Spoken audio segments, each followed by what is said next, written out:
Necesito una descarga para generar 1.1 gigawatts de energía y así mandarte de vuelta al futuro. Pero yo no quiero volver al futuro. En serio, me gusta el siglo XXI, está chévere. Pero tienes que hacerlo, Rodrigo. Mientras permanezcas acá podrías generar una paradoja temporal que acabaría con la galaxia entera. Ay, no se va a acabar. Lo único que tengo que hacer es evitar que mi bisabuela se case con Maluma y asunto arreglado. ¿Y ya sabes cómo vas a hacer eso? No, en realidad no sé, pero estaba pensando que podríamos idear algo entre los dos. Ok. ¿Qué tal si inventamos una nueva forma de reggaetón, componemos una canción muy buena, nos ganamos los premios Grammy, nos hacemos amigos de Maluma, lo invitamos a comer y le presentamos a Carolina, la vecina de al frente, la de la panadería? ¿Sabe qué? Sí me parece un gran plan, pero hay una cosa que nosotros no sabemos nada de reggaetón. Bueno, es más, ahora que lo pienso, nosotros no sabemos nada de música. ¿Se acuerda cuando más fácil convencer a mi bisabuela de que no vaya a Miami, ¿sabe? Estaba pensando que puede ir a su casa en una moto vestido con una chamarra de cuero, unas gafas oscuras y le puede decir: "Come with me if you want to live". Pero mejor podemos ponerle a una máquina temporal y mandarla a Escocia del siglo XVIII y que se enamore perdidamente de un hombre del clan Mackenzie. O podemos hacer un cruce de una de las puertas del Ministerio del Tiempo, una que la lleve al siglo I en Andalucía. ¿Qué le parece? O podríamos decirle que somos viajeros del tiempo que vienen a evitar apocalipsis, pero que el viaje en el tiempo nos dejó esquizofrénicos porque vimos nuestra propia muerte. Oiga, sí, esa está re buena. Pero, ¿o sabe qué? O podemos decirle que somos viajeros de una nave espacial perdida en el cuadrante delta y que por accidente llegamos al planeta Tierra del siglo XXI, que necesitamos su ayuda para evitar que Jeff Bezos se invente la propulsión Warp 30 años antes de que Zefram Kroken haga su vuelo inaugural y nos evite una guerra con los Borg. ¿Qué le parece? No, tal vez eso ya es demasiado específico, Rodrigo. Yo creo que va a sospechar. Creo que mejor podemos decirle que vea nuestro episodio sobre la trilogía Volver al Futuro y así ella se va a convencer de que Maluma no le conviene porque no usa calzoncillos Calvin Klein. Sí, esa es una mejor idea, ¿sabe? Amigas y amigos de Estereoscopio, pero sobre todo mi querida y sospechosamente guapa bisabuela, hoy vamos a hablar bien de Volver al Futuro y mal de Maluma Baby. Hola amigas y amigos de Estereoscopio, yo soy Rodrigo. Y yo soy Daniel. Y el día de hoy queremos hablarles de una trilogía de películas que marcó nuestra niñez y muy posiblemente las de la mayoría de ustedes. Volver al Futuro.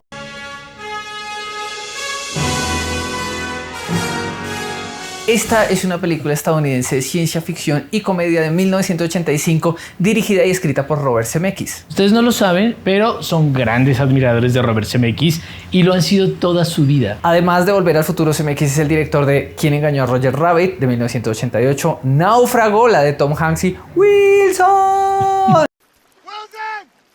También de La muerte se sienta bien del 92, que es la de Meryl Streep con el hueco en la panza. Contacto, que es la que está basada en el libro de Carl Sagan. Tiene una peliculita con la que se ganó un Oscar que creo que tal vez la han visto, que se llama Forrest Gump. Y una de las joyas de la corona de CMX es Volver al Futuro, producida por Steven Spielberg y protagonizada por Michael J. Fox, Christopher Lloyd, Leah Thompson, Crispin Glover y Thomas F. Wilson. Para quienes no conocen la historia de Volver al Futuro, se la resumo así. Marty McFly es un joven normal y buleable de los 80s que es amigo del Dr. Brown, un científico loco que acaba de inventar una máquina del tiempo. Pero para hacer andar la máquina necesitaba un poquito de plutonio y se lo robó a unos terroristas libios, quien ahora vienen a matarlo. Así acaba Marty por accidente viajando a los años 50, donde por accidente hace que su madre se enamore de él de manera muy polémica, inventa el rock and roll y convierte a su padre en un reconocido autor de ciencia ficción.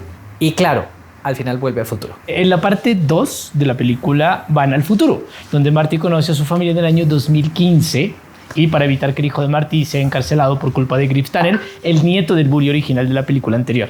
Y todo va saliendo muy bien hasta que todo comienza a salir muy mal cuando Marty compra un almanaque deportivo con todos los resultados desde 1950 hasta el año 2000 con el fin de volver al pasado y ganar apuestas. Porque ahora se ha creado una nueva línea temporal en la que la familia de Marty y pues en general el planeta Tierra están en graves apuros. En la tercera cinta, Marty debe viajar a 1885, al lejano oeste, donde debe derrotar a Buford Tanner, el bisabuelo de Biff Tanner. En esta película hay muchos duelos de pistolas, referencias a cintas de Sergio Leone y por supuesto un final que involucra una máquina del tiempo que vuela, que es un tren, porque todo tiene lógica acá, un tren que vuela. La moraleja de la historia es que primero el bullying es malo, Segundo, que lo más importante es el amor y la amistad, y sobre todo que no debemos manipular la línea temporal. No lo hagan, es malo. Ni siquiera si son Loki, por favor. Nunca. Además de las 3 películas, hay una serie de cómics, las novelizaciones de las películas, varios videojuegos han sido lanzados a lo largo de los años para sistemas de videojuegos caseros, incluyendo el Atari ST, el ZX Spectrum, el Commodore 64, el Master System, el Mega Drive, el Nintendo Entertainment System y el Super Nintendo. Back to the Future The Ride es un paseo en simulador inspirado en las películas Back to the Future, y es una mini secuela de Back to the Future parte 3 de los años 1990 que estaba instalado en Universal Studios Florida, pero lo cambiaron por el simulador de los Simpsons. Y bueno, esta película además sirvió para que la gente valore los DeLorean, este fracasado modelo de automóvil deportivo que fue fabricado por la DeLorean Motor Company, DMC, entre 1981 y 1982. Estos carros se caracterizaban por su carrocería con puertas de ala de gaviota y paneles de acero inoxidable sin pintura. Solamente se fabricaron 8.500 DeLorean y la producción se finalizó en 1982. En general no fue un modelo muy exitoso, pero pasó a la historia por convertirse en una máquina del tiempo. Y bueno, acá lo más importante realmente es ponernos a hablar directamente de la película. Ustedes son fans de películas de CMX y la verdad es que él es un experto. O sea, es un genio haciendo películas muy al estilo hollywoodense. Por eso es que nosotros no reconocemos a Robert Zemeckis como un autor. Este es un señor que va a hacer las películas hollywoodenses en la estructura hollywoodense. Hay cosas en las películas de Zemeckis que son muy bonitas de disfrutar. Por ejemplo, ustedes yo creo que se han dado cuenta cuando vieron Volver al Futuro, no hay ninguna cosa que esté suelta por ahí. Todo forma parte de la película. Entonces, si en la primera escena le dan un papelito, en la última escena el papelito funciona. Eso se llama el arma de Chekhov, que es muy sencillo. Decía, si usted tiene una pistola, si usted pone una pistola en el primer acto, en el tercer acto tiene que matar a alguien. Usted no puede sacar simplemente una pistola y dejarla como ahí volando. Y Zemeckis es un experto para esto. Todos los elementos de la película, todo, absolutamente todo lo que este man ponga en pantalla va a servir después. Eso genera una experiencia de visualización muy bacana para un espectador, porque la conexión con la obra está a través de mi atención. Yo estoy viendo, sobre todo el del volante funciona muy bien, porque acuérdense, él está con la novia, Marty McFly está con la novia, sí, maceta, no sé qué, y ahí llega la señora, y le da el volante, y uno, es una escena super X, no trascendental, así como baila en las primeras escenas, y sin embargo, ese papel, cuando él espera, le saca el papel y le dice al Doc Brown, pero Doc Brown, es que yo tengo acá anotado a qué horas cae el rayo. En la vida real ningún volante va a decir que el rayo pegó a las 7:43 minutos 22 segundos. Obviamente no, porque no tiene absolutamente ninguna lógica. Generalmente en los recuentos históricos uno dice, no, pues cayó como a las 8, era a las 7:40, pero pues le dio a las 8, güey, el reloj está a las 8, se ve eso. En la película cayó súper, hiper, mega sincronizado en el segundo exacto. Y hay algo de eso que me parece muy importante, porque Zemeckis no solamente lo hace en cada una de las películas, sino con las 3. Es decir, es sorprendente cómo cuando uno ve la primera película y esa pequeña escena que aparece X y que pareciera que no dijera nada, en realidad tiene que ver ni siquiera con la misma película, sino que aparece de repente en la tercera película. Y esto es muy, muy, muy bueno, porque en una serie de una trilogía que hable justamente de viajes en el tiempo, en donde hay muchísimas cosas que tienen que coincidir, eso hace que uno como que entienda cómo esto fue muy bien pensado, quizá como la trilogía completa, para que todo tuviera sentido. De cierta manera, eso es algo que yo observo que en algunas películas y en algunas series actualmente no pasa. Yo creo que Volver al Futuro como que nos malacostumbró a algo muy bueno, y es que todo debe tener sentido dentro de las tramas.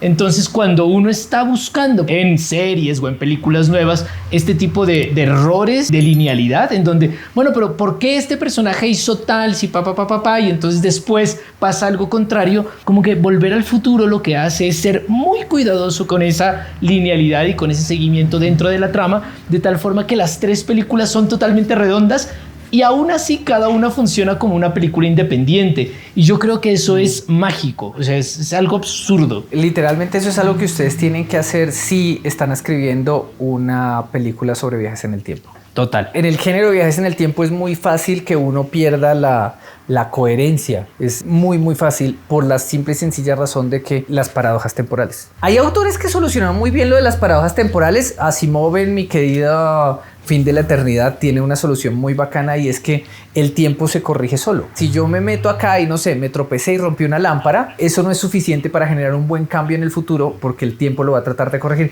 Entonces tengo que hacer más cosas para hacer un cambio de los que hacen en la eternidad. Para hacer un cambio en el universo tengo que hacer cosas más grandes, tengo que generar relaciones más grandes con las personas que están en ese siglo determinado para cambiar el futuro. Y hay otros que, por ejemplo, lo resuelven con los multiversos y ya está. Es decir, como nada tiene lógica porque esto es otro universo y ya se acabó, o sea, y punto. Como somos alemanes y tenemos que escribir la segunda temporada porque Netflix nos la pidió y hay un multiverso. Sí. Digo, no, muy buena esa serie. Pero me encantó. Pero qué le iba a decir, pero hay algo que es muy interesante de todo esto, tiene que ver con que son muy cuidadosos en las tramas, sobre todo en la linealidad, pero sobre todo también en cómo se correlacionan personajes, acciones y elementos de esos mundos que los hacen coherentes en sí mismo, a pesar de que todo el tiempo estén abriendo, entre comillas, universos nuevos, que no es universos nuevos, sino cambios tan radicales que cambian el futuro, cambian el pasado, etcétera, etcétera. Pero entonces siempre hay como una serie de elementos que están tan bien armados que incluso yo recuerdo que cuando las vi las 3 películas por primera vez, quedé más sorprendido por eso que por los efectos especiales, que para ese momento ya eran muy buenos. Es decir, Marty McFly volando en su patineta sobre el agua marcó una época. Para mí me encantó fue eso, fue como la lógica de todo el argumento en una serie de viajes en el tiempo que normalmente es muy difícil de lograr. Y que de todas maneras es un argumento que descansa mucho en los aspectos visuales. Si ustedes intentan contarle Volver al Futuro a algún amigo, amiga, no les va a creer, o sea, que no lo haya visto, por si todavía hay alguien en el universo que no haya visto Volver al Futuro. Pero si ustedes van y le dicen, no, y entonces vienen unos libios y lo van a matar, entonces esa persona le diría a uno, pero si él sabe que lo van a matar, ¿por qué le sigue comprando el plutonio a los libios? O sea, ¿que no sería lo más lógico comprarle el plutonio a otra persona y ya no hay volver? Claro, tendría toda la lógica del mundo porque él tiene una carta que dice, güey, los libios le van a disparar. Pero la historia está construida de una forma en que uno no se hace esas preguntas. ¿Por qué? Porque en el momento en el que el Doc Brown saca la carta, nosotros estamos muchísimo, o sea, como seres humanos, estamos muchísimo más comprometidos emocionalmente con el contenido de la carta y con lo simbólico de que él haya remendado la carta y la haya pegado después de que la rompió, que ponernos a pensar en la lógica de los viajes en el tiempo. Entonces, ese tipo de huecos que son como súper, ¿por qué lo hacen? Sí, o como ¿por qué no? O ¿por qué la mamá no sé? ¿Por qué el papá no nos piensa todos los días que ve a Marty como mi hijo se parece demasiado a Calvin Klein? Es como sospechoso que mi hijo se parezca tanto a Calvin Klein. Digo, o sea, si yo tengo una novia, mi novia se dio piquitos con otro güey y luego el hijo que tenemos juntos se parece demasiado a ese güey, yo estaría como... Sí, como ese tipo de cosas uno no las piensa. No. Y cuando viajamos al pasado y toda la familia de Marty McFly se ve igual en el 885 y se ve igual en el 2015, a uno no le importa que se vean igual, es hasta bonito, o sea, sí. es justamente lo que uno estaba esperando, porque la forma en la que nos está presentando los personajes y la forma en la que nos está presentando el universo diegético hace que este tipo de cosas sean válidas, no solamente que funcionen, sino que realmente generen un compromiso entre nosotros y los personajes, porque cuando vemos al bisabuelo de Marty McFly, pues como es el mismo al que le hemos dedicado 3 películas, pues nos emocionamos, porque, sí. Porque es Marty, pero en versión cano. Total. Y además la gran cantidad de referencias, por ejemplo, que está teniendo también hace que uno esté con la atención, es decir, el momento en el que aparece Clint Eastwood, por ejemplo, sí. Es decir, que no aparece Clint Eastwood, sino que es Clint Eastwood, pero entonces hay todo un espacio de cosas de Sergio Leone que están apareciendo en la tercera. Es increíble porque está muy bien construida a partir de todo lo que tiene que ver con referencias, argumento. Sí. Es como un manual. Yo creo que funciona como un manual. Igual hay que tener en cuenta que en 1982 las películas de Sergio Leone todavía estaban recontra de moda, ¿no? O sea, era como... O sea, no es como ahora que Sergio Leone es viejísimo, no. En esa época Sergio Leone era como decir nosotros Arrival de Villeneuve, o sea... Pues Bueno, no es la película más nueva, pero tampoco. sí, sí. Igual para mí Sergio Leone siempre estará de moda. Pero venga, yo quería hablar otra cosita que me gusta mucho de esta película y es que se convirtió en un referente cultural muy particular, no solamente dentro del mercado, es decir, como que se convirtió en una película que tenía muñequitos. El uso del DeLorean, por ejemplo, como un objeto icónico de una película fue espectacular y también logró entrar a un campo del mercado muy interesante y muy importante, pero a la misma forma fue como ahora los llaman clásicos instantáneos, digamos, así que es ese, yo odio ese nombre, pero los llaman así, clásicos instantáneos, en donde produjo merchandising, muñecos, frases icónicas. Básicamente cuando uno piensa en Michael J. Fox, piensa en Marty McFly, o cuando uno dice gallina, uno piensa en Volver al Futuro, ¿sí? Es decir, hay un montón de elementos que se volvieron icónicos y a mí me parece que eso es bien importante porque hay una conexión muy fuerte entre esta película y una aceptación popular, que no es una aceptación popular solo de merchandising, sino de creación de sujetos, frases, objetos icónicos que son muy importantes para la cultura popular aún hoy en día. Acuérdese en 2015 cuando trataron de sacarlas, todo el mundo era, bueno, 2015 tienen que estrenar las tablas de patinar que floten.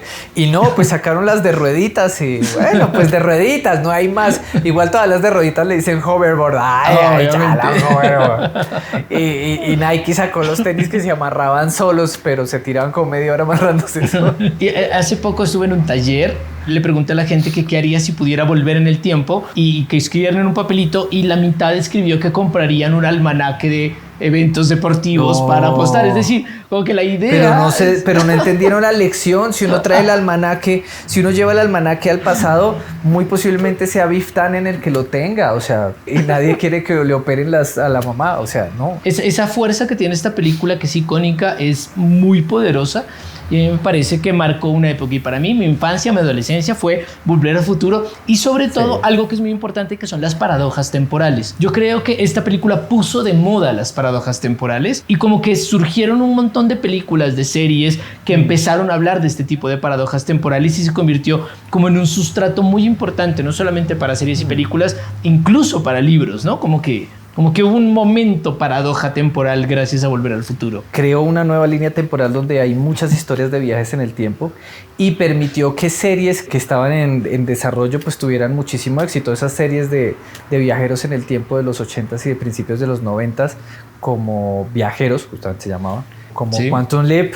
O posteriormente Sliders, por ejemplo, me parece que también bebió de ahí, que eran multiversos, pero que también tenían como la misma idea de viajeros o de Quantum Leap. Y entonces hay cosas que pasan. Y si esto no pasa en esta línea temporal, Rodrigo, se crea un nuevo futuro. Un nuevo futuro donde no se me rompa mi broche de cuernitos. ¿Qué? Se me acabó de romper mi broche de cuernitos. Hay algo que tiene esta película que es fenomenal. Obviamente todo el mundo se la ha visto. Sí, acá no hay spoiler. Acá no hay spoiler. O sea, si Acá no hay ustedes no saben spoilers. que acaba en que el doctor Brown enamora a la profesora, se reprobaron la vida. Si no han visto Volver al Futuro. Pero lo importante es, o la invitación también que queremos hacer, es que vuelvan a ver la película porque se ha convertido como en uno de esos clásicos de la ciencia ficción que, no sé, la gente aún en las convenciones se sigue disfrazando de Marty McFly y del profesor Brown y el carro sigue siendo el... Y Rick y Morty siguen disfrazándose de Marty. Totalmente. Es decir, una gran serie de televisión que hable sobre el viaje en el tiempo siempre va a terminar haciendo una referencia a Volver al Futuro, a Marty McFly, al profesor, a Gallina, etcétera, etcétera, etcétera. Es algo increíble y no sé, es como tan bien hecha que lo único que se me ocurre es decir cosas como laudatorias sobre... Dije laudatorio, ok. Sí, Son cosas totalmente. laudatorias sobre Volver al Futuro. Es increíble.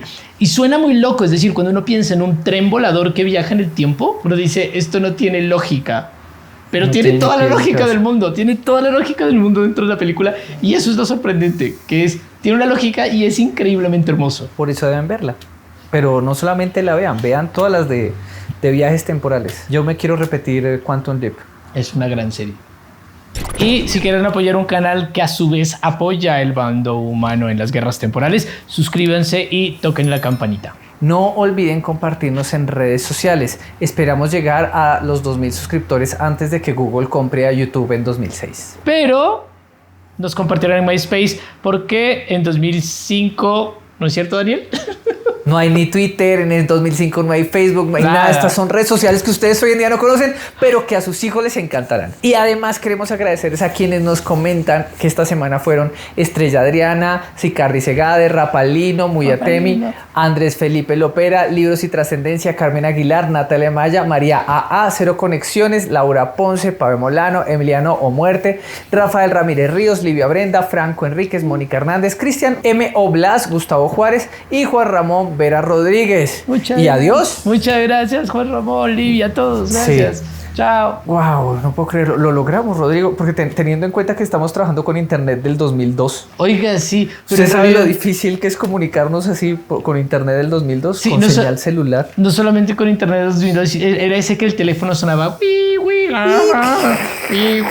Yo no bajaba cosas. ¿Cómo se llamaba este programa en el que bajaba cosas? Sí. Yo nunca bajé cosas por internet, yo fui totalmente las compré. El programa se llamaba tarjeta de crédito y todo lo pagué, yo nunca... No era ningún Ares ni ninguna de esas cosas. Nunca usé, okay. No, la verdad nunca. Yo creo que... La verdad nunca usé Ares, desde muy pequeño ya todo lo descargaba desde Pirate Bay. ¿Sabe qué es lo loco? Que si nosotros volviéramos al pasado y yo creo que yo no entendería ni siquiera el idioma. Es decir, si yo volviera a la Bogotá del 1990, como que me sonaría rarísimo las palabras que utilizan. Porque uno todo el tiempo está utilizando, no sé, meme, internet, sí. YouTube. La gente va a decir, ¿qué? Sí. ¿Qué es eso? Le voy a contar una anécdota. Yo lo conocí a usted en los 90. En el 96. Sí, en esa época usted hablaba un poco raro y diferente. Mucho. Mucho, sí. Tenía un acento y unas palabras particulares. Por ejemplo, de cierta región del país. Ajá. Digamos que su hablado era un poco más pastuso. Cantadito. No, yo quería decir la palabra pastuso, claro, pero sí. Pero el asunto muy loco, ¿sabe cuál es? Por ejemplo, en Pasto, sí. A los compañeros les decíamos ñeros. Totalmente, como debe ser. Entonces, claro, cuando yo llegué a Bogotá a decirle que yo tenía un montón de ñeros muy buena onda, no me miraron muy bien en los 90. No. Usted era miñero en los 90. Bueno, la verdad sí, yo era bastante paila. O sea, no lo va a negar. Yo era ñero hasta para los estándares de la Nacho. Imagínese. No, o sea, sí, yo llegaba a mis compañeros. ¿Sabe qué? Mejor no volvamos al futuro, ni al pasado, ni nada de eso. Sí. Yo me siento bastante bien donde estoy, creo. Ay, Dios santo. Deje así. Chao.